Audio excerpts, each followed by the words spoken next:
السلام علیکم ورحمۃ اللہ وبرکاتہ۔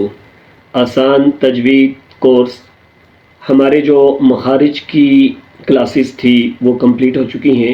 ہم نے تمام مخارج کو الگ الگ پڑھ لیا ہے۔ آج ہم دیکھیں گے کہ قرآن کو تجوید نہ سیکھ کر پڑھنے کی وجہ سے عموماً کس طرح کی غلطی کی جاتی ہیں۔ تجوید کا معنی میں نے آپ کو بتایا تھا، تجوید کہتے ہیں خوبصورت بنانے کو، تجوید کہتے ہیں نکھارنے کو، اچھا کرنے کو، اور اس کا جو اپوزٹ ہے، اس کا جو متضاد ہے وہ ہے لحن۔ لحن کا مطلب ہے غلطی کرنا، لحن کا مطلب ہے بگاڑنا۔ اور قرآن پاک کو تجوید نہ سیکھ کر پڑھنے کی وجہ سے عموماً دو طرح کی غلطی کی جاتی ہیں۔ ایک کو کہتے ہیں لحن جلی اور ایک کو کہتے ہیں لحن خفی۔ اب لحن جلی کون سی ہے اور لحن خفی کون سی ہے، ابھی آج ہم تھوڑی سی اس پہ بات کریں گے۔ آپ سے ریکویسٹ ہے کہ آپ ہمارے چینل کو سبسکرائب کریں اور دوستوں کے ساتھ شیئر کریں۔ لحن جلی اس مسٹیک کو کہتے ہیں، اس غلطی کو کہتے ہیں کہ جس کی وجہ سے، یعنی جو ہم حروف کے مخارج یا صفات کو ادا نہ کرنے کی وجہ سے جو حروف کے اندر بگاڑ پیدا ہوتا ہے اور اس کے معنی بدل جاتے ہیں۔ اگر معنی بدل جائیں تو اس کو کہتے ہیں لحن جلی۔ اگر آپ یہ غلطی نماز کے اندر کرتے ہیں تو معنی کے الٹ ہونے کی وجہ سے، معانی کے بدلنے کی وجہ سے آپ کی نماز بھی ٹوٹ جاتی ہے اور آپ کو اس کا علم نہیں ہوتا۔ اس کو ایک دو مثالوں سے ہم جان لیتے ہیں۔ جیسے کہ احد، احد، ٹھیک ہے۔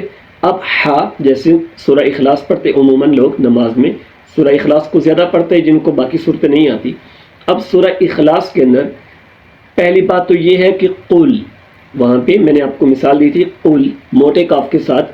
اب قل کا مطلب ہے قل کہہ دیجئے، قل هو اللہ احد، اے نبی آپ کہہ دیجئے کہ بے شک اللہ تعالیٰ کی ذات ایک ہے، احد ہے، وہ اکیلی ہے۔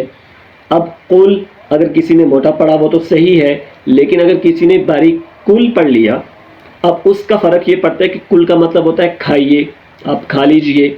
تو اب یہ دیکھیں کہ معنی کتنا بدل گیا ہے۔ اب اس غلطی کی وجہ سے نماز ٹوٹ جاتی ہے اگر نماز کے اندر یہ غلطی ہوتی ہے، ٹھیک ہے۔ اب احد، احد ہا کے ساتھ کا مطلب ہوتا ہے اکیلا ہونا، ٹھیک ہے، احد۔ اب احد ہا کے ساتھ پڑھیں گے تو اس کا معنی الٹ جائے گا، ٹھیک ہے۔ اس کو بولتے ہیں لحن جلی، کہ ایسی غلطی کرنا کہ جس کی وجہ سے آپ جو آیات پڑھ رہے ہیں، جس غلطی کی وجہ سے اس کے معنی بدل جائیں تو اس کو بولتے ہیں لحن جلی۔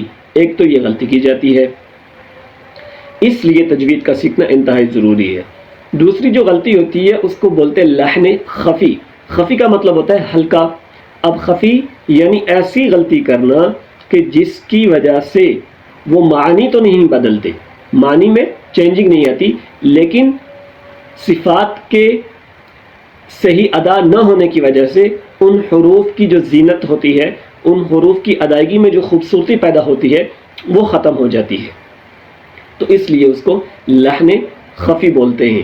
اب لحن جلی جو ہے قرآن کے اندر، یعنی ایسی غلطی کرنا جس سے معنی بدل جائے، یہ حرام ہے، ٹھیک ہے، یہ جائز نہیں ہے۔ میں نے آپ کو پہلے مینشن کیا کہ اگر یہ آپ نماز میں کرتے ہیں تو آپ کی نماز ٹوٹ جاتی ہے۔